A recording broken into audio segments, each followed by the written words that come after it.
El invierno se precipitó un domingo a la salida de misa. La noche del sábado había sido sofocante, pero aún en la mañana del domingo no pensaba que pudiera llover.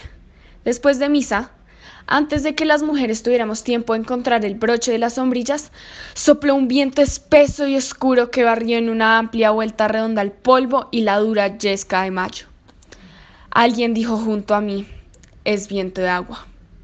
Y yo lo sabía desde antes, desde cuando salíamos al atrio y me sentí estremecida por la viscosa sensación en el vientre.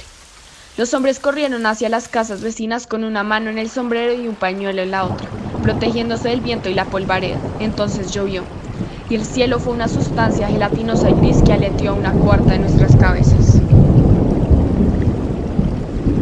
Durante el resto de la mañana, mi madrastra y yo estuvimos sentadas junto al pasamano, muy alegres de que la lluvia revitalizara el romero y el nardo sediento en las macetas, después de que ya habían pasado 7 meses de verano intenso, de polvo abrasante. Era mediodía y cesó la reverberación de la tierra, y un olor a suelo removido, a despierta y renovada vegetación, se confundió con el fresco y saludable olor de la lluvia con el romero. Mi padre, cuando estábamos almorzando, dijo: cuando llueve en mayo es señal de que habrá buenas aguas. Sonriente, atravesada por el hilo luminoso de la nueva estación, mi madrastra le contestó: eso lo oíste en el sermón. Y mi padre sonrió y almorzó con muy buen apetito, y hasta tuvo una entretenida digestión junto al pasamano, silencioso, con los ojos cerrados pero sin dormir, como que para creer que soñaba despierto.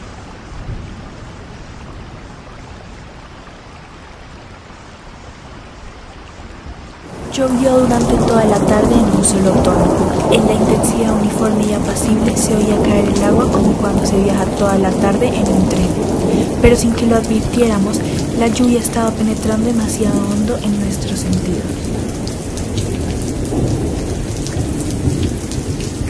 El lunes, cuando cerramos la puerta para evitar el vientecillo cortante y helado que soplaba del patio, nuestros sentidos habían sido colmados por la lluvia, y en la mañana del lunes los había rebasado. Mi madrastra y yo volvimos a contemplar el jardín.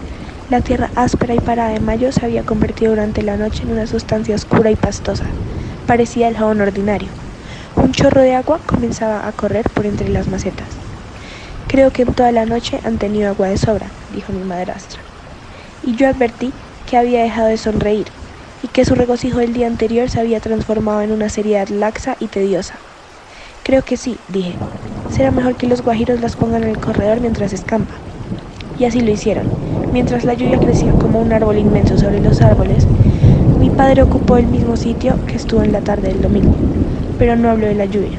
Dijo: debe ser que anoche dormí mal, porque me ha amanecido oliendo el espinazo. Y estuvo ahí sentado contra el pasamano con los pies en la silla, la cabeza vuelta hacia el jardín vacío. Solo al atardecer, después que se negó a almorzar, dijo: es como si no fuera a escampar nunca. Y yo me acordé de los meses de calor. Me acordé de agosto, de esas siestas largas y pasmadas en que nos echábamos a morir bajo el peso de la hora, con la ropa pegada al cuerpo por el sudor, oyendo afuera el zumbido insistente y sordo de la hora sin transcurso. Vi las paredes lavadas, las junturas de la madera ensanchadas por el agua. Vi el jardincillo, vacío por primera vez, y el jazminero contra el muro, fiel al recuerdo de mi madre. Vi a mi padre sentado en el mecedor, recostadas en una almohada las vértebras dolidas y los ojos tristes, perdidos en el laberinto de la lluvia. Me acordé de las noches de agosto, en cuyo silencio maravillado no se oye nada más que el ruido milenario que hace la tierra girando en el eje oxidado y sin aceitar. Súbitamente me sentí sobrecogida por una agobiadora tristeza. Llovió durante todo el lunes, como el domingo, pero entonces parecía como si estuviera lloviendo de otro modo, porque algo distinto y amargo ocurría en mi corazón. Al atardecer dijo una voz junto a mi asiento: es aburridora esta lluvia. Sin que me volviera a mirar, reconocí la voz de Martín. Sabía que él estaba hablando en el asiento del lado, con la misma expresión fría y pasmada, que no había variado ni siquiera después de esa sombría madrugada de diciembre en que empezó a ser mi esposo. Había transcurrido 5 meses desde entonces. Ahora yo iba a tener un hijo, y Martín estaba allí, a mi lado, diciendo que le aburría la lluvia. Aburridora, no, dije. Lo que me parece demasiado triste es el jardín vacío y esos pobres árboles que no pueden quitarse del patio. Entonces me volví a mirar y ya Martín no estaba allí. Era apenas una voz que me decía: por lo visto no piensa escapar nunca. Y cuando miré hacia la voz solo encontré la silla vacía.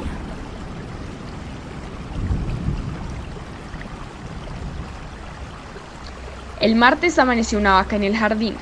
Parecía un promontorio de arcilla en su inmovilidad dura y rebelde. Tenía hundidas las pezuñas en el barro y la cabeza doblegada. Durante la mañana, los guajiros trataron de ahuyentarla con palos y ladrillos, pero la vaca permaneció imperturbable en el jardín. Dura, inviolable, todavía las pezuñas hundidas en el barro y la enorme cabeza humillada por la lluvia.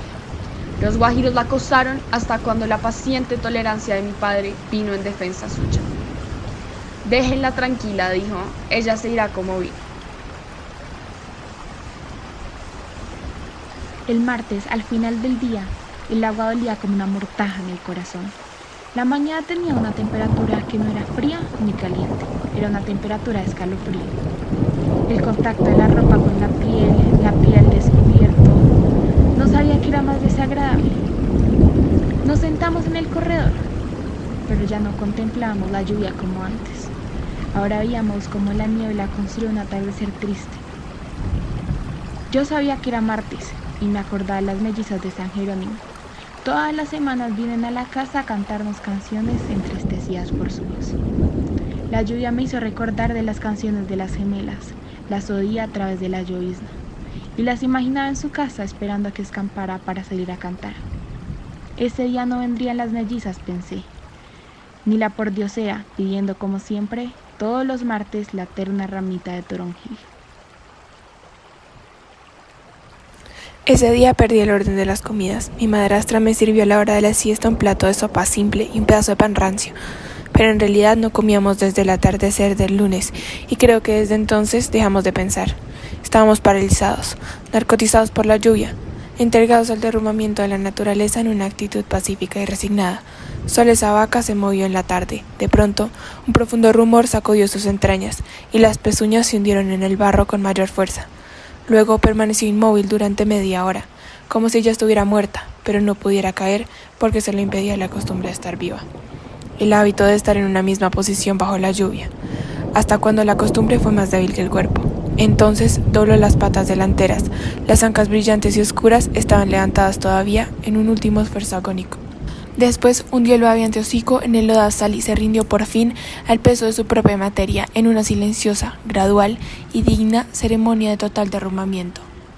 Hasta ahí llegó, dijo alguien a mis espaldas. Cuando me volví a mirar, vi en el umbral la pordiosera de los martes, que venía a través de la tormenta a pedir la ramita de toronjil.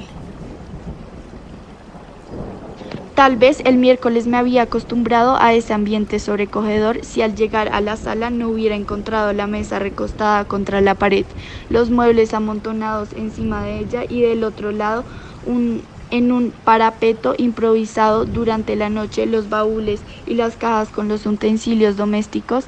El espectáculo me produjo una terrible sensación de vacío. Algo había sucedido durante la noche. La casa estaba en desorden.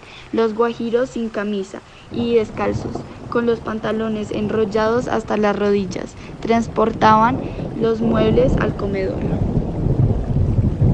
En la expresión de los hombres, en la misma diligencia con que trabajaban, se advertía la crueldad de la frustrada rebeldía, de la forzada y humillante inferioridad bajo la lluvia. Yo me movía sin dirección, sin voluntad. Me sentía convertida en una pradera desolada, sembrada de algas y líquenes, de hongos viscosos y blancos, fecundada por la repugnante flora de la humedad y las tinieblas. Yo estaba en la sala contemplando el desierto espectáculo de los muebles amontonados cuando oí la voz de mi madrastra en el cuarto advirtiéndome que podía contraer una pulmonía. Solo entonces caí en la cuenta de que el agua me daba los tobillos, de que la casa estaba inundada, cubierto el piso por una gruesa superficie de agua viscosa y muerta.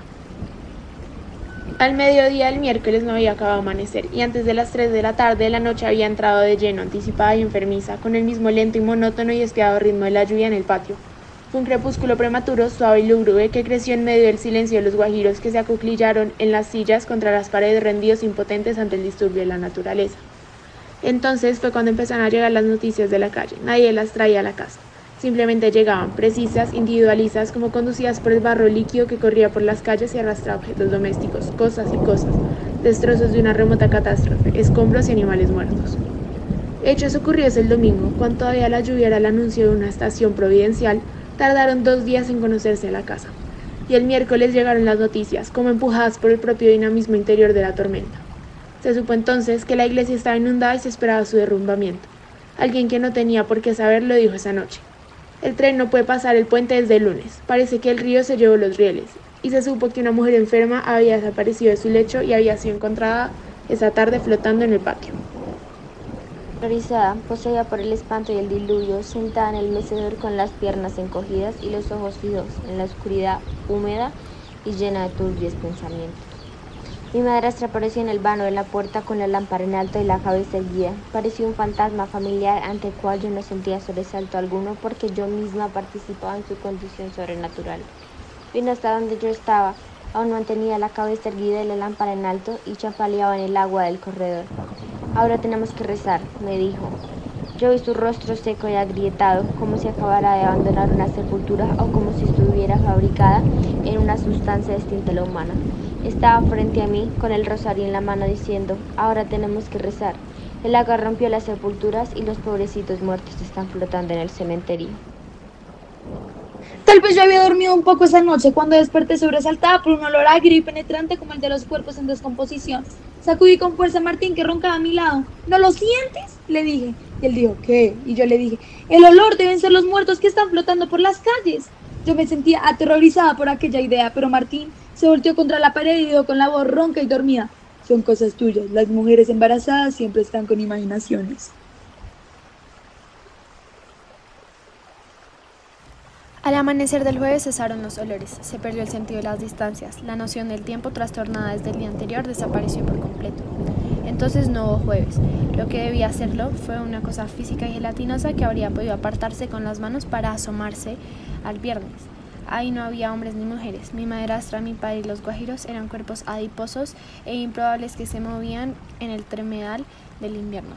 Mi padre me dijo: no se mueva de aquí hasta cuando uno le diga que se hace. Y su voz era lejana e indirecta y no parecía percibirse con los oídos, sino con el tacto, que era el único sentido que permanecía en actividad. Pero mi padre no volvió, se extrañó en el tiempo. Así que cuando llegó la noche llamé a mi madrastra para decirle que me acompañara al dormitorio. Tuve un sueño pacífico, sereno, que se prolongó a lo largo de toda la noche. Al día siguiente la atmósfera seguía igual, sin color, sin olor, sin temperatura.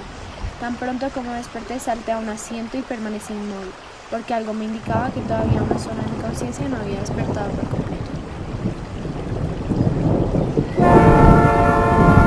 Entonces oí el pito del tren, el pito prolongado y triste del tren fugándose de la tramontana. Debe haber escampado en alguna parte, pensé, y una voz a mis espaldas pareció responder a mi pensamiento. ¿Dónde?, dijo. ¿Quién está ahí?, dije yo mirando, y vi a mi madrastra con un brazo largo y escuálido hacia la pared. Soy yo, dijo, y yo le dije: ¿los oyes? Ella dijo que sí, que de pronto había escampado en los alrededores y habían reparado las líneas. Después me entró una bandeja con el desayuno humeante, aquello olía a salsa de ajo y manteca hervida. Era un plato de sopa. Desconcertada le pregunté a mi madrastra por la hora, y ella, calmadamente, con una voz que sabía postrar resignación, dijo: deben ser las 2:30 más o menos. El tren no lleva retraso después de todo. Yo le dije: ¿las 2:30? ¿Cómo hice para dormir tanto? Y ella dijo: no has dormido mucho, a lo sumo serán las 3. Y yo, temblando, sintiendo resbalar el plato entre mis manos: las 2:30 del viernes, dije, y ella monstruosamente tranquila: las 2:30 del jueves, hija, todavía las 2:30 del jueves. No sé cuánto tiempo estuve hundida en aquel sonambulismo en el que mis sentidos perdieron su valor. Solo sé que después de muchas horas incontables oí una voz en la pieza vecina que decía: ahora puedes rodar la cama para ese lado. Noté que era una voz fatigada, pero no voz de enfermo, sino de convaleciente. Después oí el ruido de los ladrillos en el agua. Permanecí rígida antes de darme cuenta que me encontraba en posición horizontal. Entonces sentí el vacío inmenso, sentí el trepidante y violento silencio de la casa, la inmovilidad increíble que afectaba a todas las cosas, y súbitamente sentí el corazón convertido en una piedra helada. Estoy muerta, pensé. Dios, estoy muerta. Ada, Ada. La voz desabrida de Martín me respondió desde el otro lado. No pueden oírte porque ya están afuera. Solo entonces me di cuenta de que había escampado y de que en torno a nosotros se extendía un silencio, una tranquilidad, una beatitud misteriosa y profunda, un estado perfecto que debía ser muy parecido a la muerte. Después se oyeron pisadas en el corredor. Oí una voz clara y completamente viva. Luego un vientecito fuerte sacudió la hoja de la puerta, hizo crujir la cerradura y un cuerpo sólido y momentáneo como una fruta madura cayó profundamente en la alberca del patio. Algo en el aire denunciaba la presencia de una persona invisible que sonreía en la oscuridad. Dios mío, pensé entonces, confundida por el trastorno del tiempo. Ahora no me sorprendería que me llamaran para asistir a la misa del domingo pasado.